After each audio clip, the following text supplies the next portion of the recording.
आपली जी आजची आमसभा सुरू आहे, शोकांतिका अशी आहे की ज्येष्ठ नागरिक मंडळ सिटी न्यूज चॅनलवरती बघत आहे आणि म्हणत आहे 250 जणांच्या सह्या आम्ही केल्या टॅक्स भरणार नाही म्हणून. आपल्या अमरावती महानगरपालिकेत टॅक्स भरणार नाही कारण तुमचे जेवढेही खालचे कर्मचारी आहे, जाधव साहेब, गेंड्याची कातडी झाली आहे त्यांची, झोडपेखाऊ झाले आहे सगळे झोडपेखाऊ. तुम्हाला आम्ही ज्या ज्या सूचना केल्या, ज्या ज्या गोष्टी केल्या तुम्ही हो म्हणता, तुमचे खालचे कर्मचारी करत नाही. आणि जेव्हा सन्माननीय आयुक्त मॅडम प्रभागाच्या पाहणी करता येतात तेव्हा सन्माननीय आमच्या प्रभागाचे SI जवंजाळ खूप चांगल्या पद्धतीने काम करतात, पण तिथले जे कायम कर्मचारी आहे जे सकाळी 6 वाजता सह्या करतात आणि 9 वाजता गायब होऊन जातात. आता या 10 दिवसात तर घडलं नाही. आमचे सदस्य आहेत प्रभागातील, प्रशांत भाऊ आहे, अनिताताई काळे आहे सभागृहात, भोजराज काका आहेत काळे. आता आम्ही आमच्या पद्धतीने सर्व कामकाज कसं करायचं, कशा पद्धतीनं सभागृहामध्ये आम्हाला मुद्दे घ्यायचे यासाठी आम्ही सर्व विषय तयार केले होते, पण सर्व सन्मान्य सदस्यांनी घेतलेले आहे.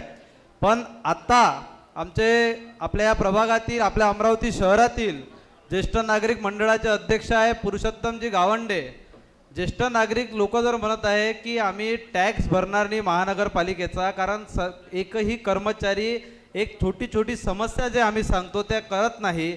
या महानगरपालिकेत म्हणे आम्ही ज्या ज्या समस्येचं निराकरण करण्यासाठी तुम्हाला निवडून दिलं त्या जर गोष्टी होत नसेल तर तुम्हाला निवडून द्यायचा फायदा काय.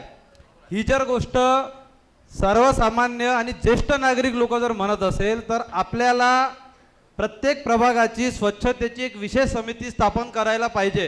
प्रत्येक प्रभागाची एक विशेष समिती, त्यामध्ये 3 प्रभागातील गणमान्य घेतले पाहिजे सदस्य नागरिक. आम्ही नगरसेवक तर राहूच, आणि तुमचे मुज्जर नाही चांगले अधिकारी त्याच्यात दिले पाहिजे.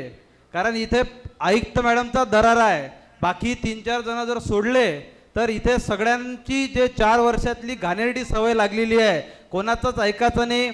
वृत्त केसरी पेपरनी, प्रतिदिन अखबारनी आज जे पेपरमध्ये टाकलं, इतकी दैनंदिन इतकी खराब परिस्थिती झाली आहे की या सभागृहामध्ये मिलिंद भाऊ चिमोटे, विलासभाऊ इंगोले, चेतनदादा गावंडे, आम्ही जेवढेही अविनाश भाऊ आहे मार्डीकर आहे, प्रशांत भाऊ आहे वानखडे, एवढे चांगले सिनियर लीडर आहेत, यांच्याकडे बघून मिलिंद भाऊ चिमोटेंचा अभ्यास बघून आम्ही या सभागृहात एक एक गोष्ट शिकण्यासाठी आलो आहे. या सभागृहामध्ये सर्वात कमी वयाचा लहान तरुण म्हणून 28 वर्षाचा सदस्य म्हणून मी या सभागृहामध्ये काम करताना सगळ्या एक एक सदस्यांचं एक एक वाक्य, एक एक शब्द लक्षात घेत आहे. आपण एकही उत्तर देत नाही आहे. आपल्यावरती आलं की मॅडम उत्तर देत आहे. फार मोठी शोकांतिका आहे. आणि आयुक्त मॅडमकडून ज्या आम्हाला अपेक्षा आहे त्या अपेक्षा मॅडमनी मी निवडून यायच्या आधी आमच्या प्रभागात केल्या. त्यांनी कॉम्प्रेक्टर मशीन सर्वात पहिले, तुम्ही जेव्हा आम्हाला सूचना दिल्या का जागा पाहिजे, आम्ही सगळ्या गोष्टीचं सहकार्य केलं. कुठल्या गोष्टीचं सहकार्य केलं नाही का. मी तुम्हाला एक 10 दिवसापूर्वी विनंती केली होती की माझ्या प्रभागामध्ये फक्त 14 पूर्ण वेळचे कामगार आहे, फक्त 5 कामगार द्या. त्याची तुम्ही मागणी केली नाही. मागणी मी जे केली त्याची मंजुरी नाही केली. तुम्ही मला त्याच्या उत्तरही दिलं नाही. मला आत्ता तुमचं उत्तर पाहिजे. मला आत्ताच्या आत्ता 5 पूर्ण वेळच्या कामगाराचा तुमच्याकडून होकार पाहिजे. ते कामगाराचा होकार आत्ता तुम्ही देत असाल तर मी उद्यापासून तुमच्या पूर्ण वेळवाल्याला काम करू देईन, नाही तर उलटं टांगून मारन. म्हटलं मी उलटं टांगून मारत. कारण हे गुज्जर झाले आहे, यांच्याच्यानं आम्हाला जनतेने ज्या विश्वासाने निवडून दिलं त्या विश्वासाला तडी देण्याचं काम हे सगळे जेवढेही तुमचे परमनंटचे कर्मचारी आहे यांच्यामुळे आम्हाला तिथं शिव्या खा लागून राहिल्या लोकांच्या. हे तुम्ही आत्ता मला उत्तर द्या.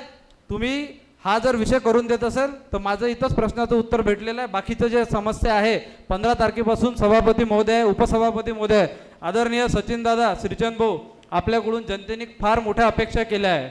आणि आयुक्त मॅडम ह्या खूप डायनॅमिक आहे, खूप चांगल्या पद्धतीचं अमरावती शहरामध्ये काम करत आहे. त्याच्यामुळे तुम्ही बसलेल्या तिघांकडून शहराच्या सर्वसामान्य नागरिकांच्या खूप अपेक्षा आहे. तुम्ही मला माझ्या या प्रश्नावरती आत्ताच रुलिंग देऊन 5 कर्मचारी मला आत्ता पाहिजे आहे प्रभागासाठी. तुमच्याकडून मला अपेक्षा आहे, तुम्ही आत्ता सूचना जाधव साहेबांना द्याव्यात. बोलिए जाधव साहेब, क्या कर सकते हैं? मान्य सभापतीमध्ये तपासून नाही तपासून नाही पाहिजे साहेब, तपासून? प्लीज तपासून नाही पाहिजे. आत्ताच्या आत्ता 5 नाही तर 3चे आत्ता तरतूद करून द्या मला. आत्ता पाहिजे आत्ता. 14 तारीख तक ठेका अभी चालू होने का है, तो 14 तारीखचा विषय नंतर होईल. 14 आता तारीख को टाइम है अभी. 3 दे दीजिए ना कर्मचारी. मान्य सभापती महोदय, इतर प्रभागामध्ये कशा प्रकारे कामगार आहे काय आहे त्याचा तपासणी करून आपल्याला देता येईल का हे बघतो मॅडम. जाधव साहेब असे कितीतरी प्रकरण आपण हँडल केलेले आहे. त्यांनी 3 म्हटलेलं आउटस्कटचा पार्ट आहे, आपण तपासून कशाला पाहता? देऊन द्या. देऊन द्या ना, 3 ऑर्डर देऊन द्या ना, होऊन जाते ना काम.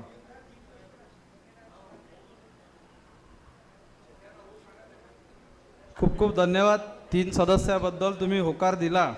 आणि एक झाडाझुडपांचा विषय आहे साफसफाईचा. उन्हाळा आहे, 10वी 12वीच्या परीक्षा झाल्यानंतर सगळे मुलं जे आहे गार्डनमध्ये सगळ्या भागात खेळत असताना भरपूर ठिकाणी शहरामध्ये वेगवेगळ्या ठिकाणी झाडेझुडपे खूप मोठ्या प्रमाणात वाढलेले आहे. त्याची आपण एक चांगली दखल घेऊन त्याच्यासाठी 15 दिवसांची मोहीम राबवावी. त्यासाठी आम्ही सर्व सन्मान्य जेवढे नगरसेवक आहे त्या साफसफाईमध्ये, त्या गार्डनच्या डेव्हलपमेंटसाठी आम्ही तुमच्यासोबत राहू. साफसफाईसाठी माझी स्वतःची राजाराम प्रतिष्ठानची 50 जणांची टीम आम्ही आपल्याला देऊ. तुम्ही त्याची एक दखल घ्या आणि आम्ही आमच्या झोनपासून ते सुरुवात करतो. त्या सुरुवातीसाठी आदरणीय महापौर साहेब, उपमहापौर साहेब, आयुक्त मॅडम, नाईक मॅडम, आपण सर्वजण त्या कार्यक्रमासाठी राहा. आपण चांगल्या पद्धतीनं गार्डन डेव्हलप करू आणि त्यासाठी पण तुम्ही एक विशेष मोहीम या 8 ते 10 दिवसात ठरवावी, एवढीच एक विनंती या सभागृहाला आहे. ठीक आहे.